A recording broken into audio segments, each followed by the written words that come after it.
Rocking star yes की आने वाली much awaited film Toxic a fairy tale for grown ups लगातार किसी न किसी रीजन की वजह से मुश्किलों में फंसती जा रही है।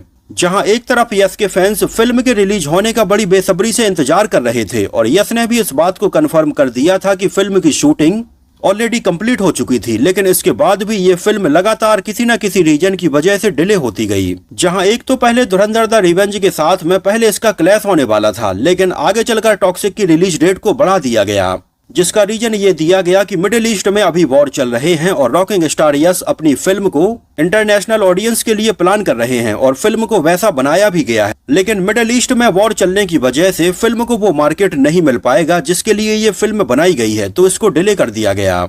लेकिन फाइनली जून 2026 में यस ने अपने इंस्टाग्राम हैंडल पर टॉक्सिक का एक पोस्टर शेयर करते हुए उसके ऊपर रिलीज डेट भी अनाउंस की। ये रिलीज डेट है 26 अगस्त 2026। लेकिन सच बताएं तो अभी भी टॉक्सिक को लेकर मुश्किलें थमने का नाम नहीं ले रही हैं। फिल्म को लेकर बहुत सारी कंट्रोवर्सीज जुड़ी हुई हैं, जिसकी वजह से हो सकता है कि फिल्म की रिलीज डेट को अभी और भी आगे बढ़ा दिया जाए।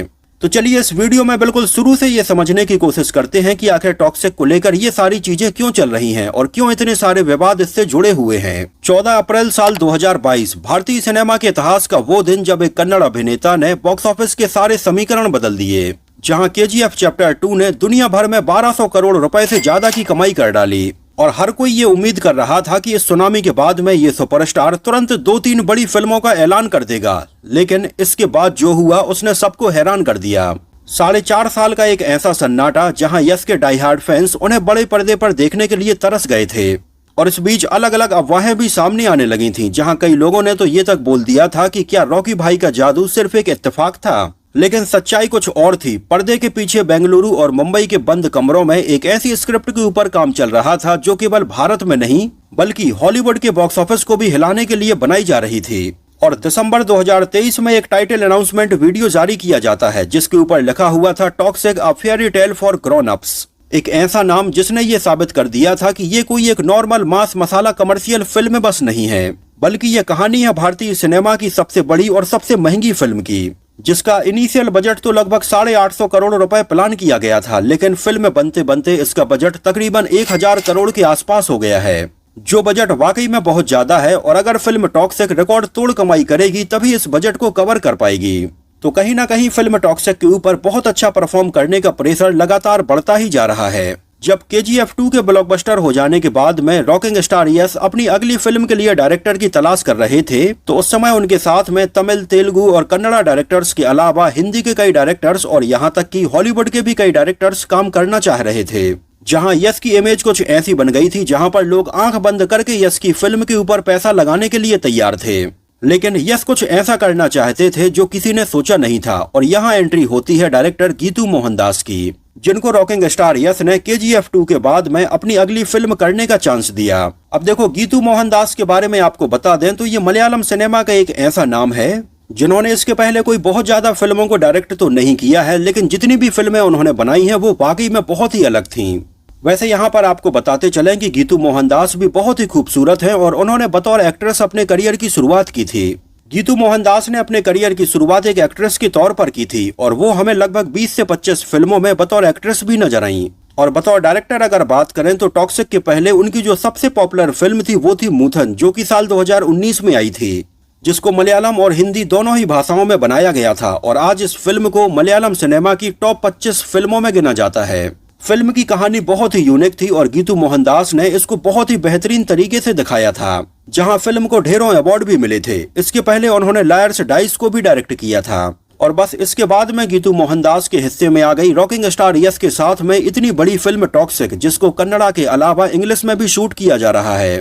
हालांकि उस समय जब गीतू मोहनदास और यस एक साथ आ रहे थे तो इंडस्ट्री के कई बड़े से बड़े लोगों ने कहा कि ये जोड़ी तो बड़ी बेमेल सी लग रही है, क्योंकि एक तरफ जहां रॉकिंग स्टार यस के साथ में KGF का लाउड कमर्शियल सिनेमा था, तो वहीं दूसरी तरफ गीतू मोहनदास का संजीदा आर्ट हाउस सिनेमा था। लेकिन कहीं ना कहीं इसके पीछे यस की एक सोची समझी रणनीति थी। यस जानते थे कि अगर उन्हें ग्लोबल ऑडियंस को टारगेट करना है तो उन्हें सिर्फ एक्शन नहीं बल्कि एक इंटरनेशनल लेवल की कहानी चाहिए। और जब गीतू ने यस को फिल्म टॉक्सिक की ये स्क्रिप्ट सुनाई तो वो एक नॉर्मल गैंगस्टर ड्रामा फिल्म बस नहीं थी।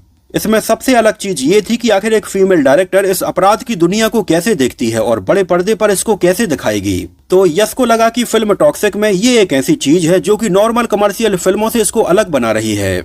और जिस तरह से गीतू मोहनदास ने यश को ये कहानी सुनाई, तो इस कहानी के लेयर्स और साइकोलॉजी ने यश को इतना ज्यादा प्रभावित किया कि उन्होंने न केवल फिल्म को हरी झंडी दिखाई, बल्कि इसके स्क्रीन प्ले में वो खुद शामिल हो गए और अपने भी खुद इनपुट इसमें दिए। और आपको बता दें कि यश ने और गीतू मोहनदास ने महीनों इस फिल्म की कहानी के ऊपर और स्क्रिप्ट के ऊपर काम किया है, जहां यश ने फिल्म की कहानी में और कई सीन्स में अपने हिसाब से बदलाव भी करवाए हैं। तो कहीं ना कहीं अगर देखा जाए तो यश इस प्रोजेक्ट से केवल एक एक्टर के तौर पर नहीं है, बल्कि एक क्रिएटर के तौर पर भी जुड़े हुए हैं। यहाँ पर टॉक्सिक के साथ में इसका जो सब टाइटल है वो भी अपने आप में कहीं ना कहीं फिल्म की कहानी को शामिल किए हुए है, जैसे a fairy tale for grown ups, यानी कि बड़ों के लिए एक परियों की कहानी। लेकिन ये परियों की कहानी वाली फिल्म जैसी परियों की कहानियां हम बचपन में सुनते आए थे, उससे बिल्कुल ही अलग होने वाली है। ये ड्रग्स, हथियारों की तस्करी और इंसानों के लालच से जुड़ी हुई एक बहुत ही डार्क और वायलेंट फिल्म होने वाली है, जहां इस कहानी की एक के बाद एक जब ऑडियंस के सामने परतें खुलेंगी तो ऑडियंस सरप्राइज भी होगी। इसके टीजर में हमें ये बात तो दिखा दी गई है कि इसमें यश के एक नहीं बल्कि डबल रोल होने वाले हैं, जहां एक किरदार का नाम राया है और राया अपराध की दुनिया का एक ऐसा मोहरा है जो अपनी शर्तों के ऊपर काम करता है। वो बहुत ही खतरनाक है, लेकिन उसके भी अपने कुछ पर्सनल नियम हैं। तो वहीं इसमें यश के दूसरे रोल का नाम होने वाला है टिकट, और ये दोनों ही किरदार एक दूसरे से कैसे जुड़ेंगे, ये फिल्म का सबसे बड़ा सस्पेंस बना हुआ है। क्या ये जुड़वा भाई है, या इनकी शक्ल बस नॉर्मली ऐसे ही मिलती है, या फिर ये बाप बेटे हैं। खैर, ये कहानी केवल यश के इर्द गिर्द नहीं घूमने वाली है, इसमें हमें कई और एक्ट्रेस भी नजर आने वाली हैं, जैसे नयनतारा, कियारा आडवाणी और हुमा कुरैशी। और कहा जा रहा है कि इसमें नयनतारा यश की बहन के रोल में हमें नजर आएंगी, और कुछ कुछ वैसा ही इमोशनल बॉन्ड उनके साथ में देखने के लिए मिलेगा, जैसा कि उनकी फिल्म KGF में यश का उनकी मां के साथ में इमोशनल बॉन्ड देखने के लिए मिला था। तो वहीं कियारा आडवाणी इसमें यश के अपोजिट हमें नजर आएंगी, और हुमा कुरैशी इसमें प्रोबेबली विलेन का रोल निभाती हुई नजर आएंगी। फिल्म की पूरी शूटिंग अगस्त 2024 से शुरू होकर लगभग अक्टूबर 2025 तक चली, जहां फिल्म के एक बड़े हिस्से को शूट करने के लिए बेंगलोर के पीन्या इंडस्ट्रियल एरिया में लगभग 20 एकड़ की जमीन पर एक विशाल सेट बनाया गया था। और इस सेट की खास बात ये थी कि ये सेट साल 1940 से लेकर 1970 के दशक के कोस्ट लाइन और गैंगस्टर्स एरा को दर्शाता है। इसके अलावा फिल्म के कई सीन मुंबई की झुग्गियों में, गोवा के तटीय इलाकों में, जयपुर के महलों में, तमिलनाडु में थुथुकुड़ी बंदरगाह पर बड़े शेड्यूल्स में पूरे किए गए।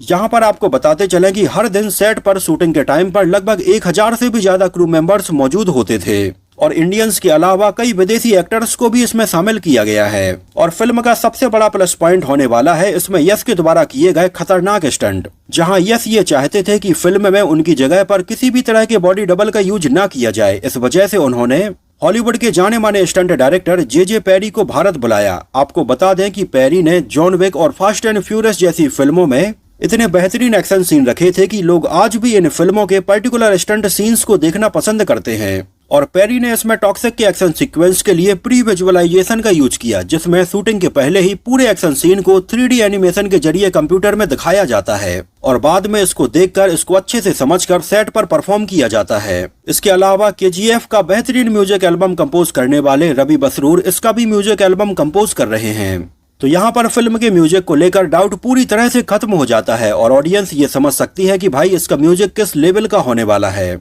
लेकिन आपको बता दें कि सारी चीजें इतनी स्मूथ नहीं चल रही थीं। फिल्म को लेकर और भी बहुत सारी कंट्रोवर्सीज आईं, जहां अक्टूबर-नवंबर 2024 में फिल्म टॉक्सिक के सेट से एक ऐसी खबर आई जिसने सबको हिला दिया, जब कर्नाटका के फॉरेस्ट मिनिस्टर ईश्वर खंड्रे ने अचानक बेंगलोर के पीन्या प्लांटेशन वाले सेट का दौरा किया। और इसका दौरा करने के बाद में उन्होंने मीडिया के सामने कई तरह के खुलासे किए। और इस सेट का दौरा करने के बाद में उन्होंने मीडिया के सामने इसको लेकर कई तरह के खुलासे किए और टॉक्सिक के मेकर्स के ऊपर कई सनसनीखेज आरोप लगाए। जहां पहला आरोप ये था कि फिल्म का सेट जिस जगह पर लगाया गया है उस जगह पर लगभग 100 से भी ज्यादा हरे भरे पेड़ों को काटा गया है, और उन्होंने आरोप लगाया कि ये जमीन मुख्य रूप से फॉरेस्ट लैंड का हिस्सा थी, जो सालों पहले HMT कंपनी यानी कि हिंदुस्तान मशीन टूल्स कंपनी को दे दी गई थी। जहां इसको लेकर ये विवाद और भी ज्यादा आगे बढ़ गया, और बाद में Karnataka state remote sensing application के जरिए कई सैटेलाइट तस्वीरें इसकी ली गई, और ये साबित किया गया कि सेट लगने के पहले वहां पर एक घना जंगल था। लेकिन फिल्म मेकर्स ने यहाँ पर अपना ये सेट बनाने के लिए इस पूरे जंगल को काटा। आपको बता दें कि ये मामला इतना गंभीर हो गया कि आगे चलकर बेंगलुरु की अदालत के ऑर्डर के बाद में फिल्म की प्रोडक्शन कंपनी KVN प्रोडक्शंस और HMT के अधिकारियों और अन्य संबंधित लोगों के खिलाफ भारतीय वन अधिनियम के तहत एक FIR भी दर्ज की गई। लेकिन क्या मेकर्स ने सच में कानून तोड़ा था? केबीएन प्रोडक्शंस ने तुरंत आधिकारिक लीगल दस्तावेज मीडिया के सामने जारी किए, जहां इस बारे में उनका ये कहना था कि जिस जगह पर उन्होंने अपनी फिल्म का ये सेट लगाया था वो कोई गवर्नमेंट वाली जगह नहीं थी, वो एक प्राइवेट प्रॉपर्टी थी जिसे कैनरा बैंक को बेचा जा चुका था। मेकर्स ने फरवरी 2024 में ही सभी विभागों से एनओसी ले ली थी। खैर आगे चलकर ये विवाद शांत हो गया था, लेकिन इस विवाद की वजह से फिल्म टॉक्सिक की शूटिंग में काफी डिले हुआ। यहाँ पर आपको एक बात और बताते चलें कि इसी बीच में फिल्म टॉक्सिक के बार बार डिले होने का एक रीजन ये भी बताया गया कि यस फिल्म के कई सीन्स से खुश नहीं थे और यस ने फिल्म के कई सीन्स को दोबारा से शूट करवाया। कई रिपोर्ट्स की अगर माने तो लगभग 100 दिनों तक फिल्म के सीन्स को दोबारा शूट किया गया, जिससे फिल्म टॉक्सिक का बजट और भी ज्यादा बढ़ गया। खैर फिल्म मेकर्स की तरफ से इस बारे में दावा किया गया कि फिल्म को रीशूट नहीं किया गया है, फिल्म पहले ही जैसी शूट हुई थी वैसी ही है। खैर अब इसमें कितनी सच्चाई है, फिल्म को रीशूट किया गया या नहीं, इस बारे में तो हम ज्यादा नहीं कह सकते हैं। लेकिन जिस तरह से फिल्म के रिलीज होने के ऊपर मेकर्स के ऊपर इतना ज्यादा प्रेशर है और फिल्म के ब्लॉकबस्टर होने का भी प्रेशर है, उसको देखकर कहीं ना कहीं ये कहा जा सकता है कि यस ने सीन्स को जरूर बदलवाया तो होगा, क्योंकि इसी बीच लोगों ने फिल्म धुरंधर द रिवेंज जैसी रॉ फिल्म को इतना ज्यादा पसंद किया, तो कहीं ना कहीं हो सकता है इसको ध्यान में रखते हुए फिल्म टॉक्सिक के कुछ सीन्स में बदलाव किए गए हों। यस चाहते थे कि ये भारत की ऐसी पहली बड़ी फिल्म बने जिसको कन्नड़ा के अलावा इंग्लिश में भी शूट किया जाए और हॉलीवुड के लोग भी इसको देखें। इस वजह से इसके मेकर्स का टारगेट मिडिल ईस्ट, यूरोप और अमेरिका के मार्केट को भी कैप्चर करना है। खैर फाइनली अब फिल्म की रिलीज डेट को पक्का कर दिया गया है और ये फिल्म अभी 26 अगस्त 2026 को रिलीज होने वाली है। एक्चुअली में ये ओणम और रक्षाबंधन जैसे फेस्टिवल्स का वीकेंड होगा, तो लोग ये फिल्म ऐसे वीकेंड पर देखना काफी पसंद करेंगे। तो दोस्तों ये तो बात हुई फिल्म टॉक्सिक के बारे में और उससे जुड़ी बहुत सारी प्रॉब्लम्स के बारे में। वैसे अगर मैं अपनी बात बताऊं तो मैं तो इसको लेकर पर्सनली बहुत ही ज्यादा एक्साइटेड हूं और फर्स्ट डे फर्स्ट शो इसका देखने वाला हूं।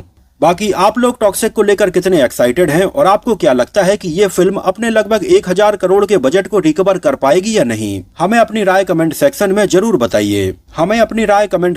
जरूर बताइए। तो फिलहाल के लिए इस वीडियो में इतना ही। अगर ये वीडियो आपको पसंद आया हो, मेरी मेहनत आपको पसंद आई हो, तो इसको प्लीज लाइक करके मुझे इस बात का जवाब जरूर दीजिए। तो मिलते हैं किसी नए वीडियो में कुछ और ऐसी ही इंटरेस्टिंग और रोचक बातों के साथ।